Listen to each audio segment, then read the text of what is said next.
శ్రీహరి నిన్న నీకు హోంవర్క్ ఏం చేశాను? నలుగురున్న ఇంట్లో ఒక్కొక్కరికి 3 మునక్కాయలు చొప్పున ఆ ఇంటికి ఎన్ని మునక్కాయలు కావాలను చేసావా?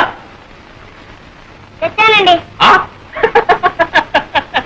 1 2 3 దీర్ఘాయుష్మాన్ భవ 4 5 6 7 8 9 9 తెచ్చానట్రా. మీకు వాటం కదా మీరు తినరేమో అని 3 తప్పు తెచ్చానండి. వాటం ఒకటో వెధవా లెక్క లెక్కే. మా అబ్బాయిని బట్టి కోణ మాట్లాడతావా, మా ఆవిడ బట్టి నన్ను ఆడబట్టావా? మీరు పట్టండి. నేను పట్టాలా? పట్టండి సార్ జాంపండు. ఈ తల్లి కడుపు బంగారు గారు నమస్కారం నమస్కారం.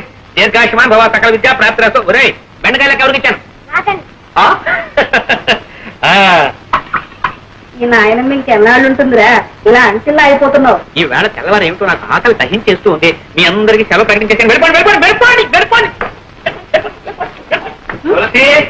ఈ వేళ ములక్కాడ పులుసు బెండకాయ ఇగురు. ఏమండి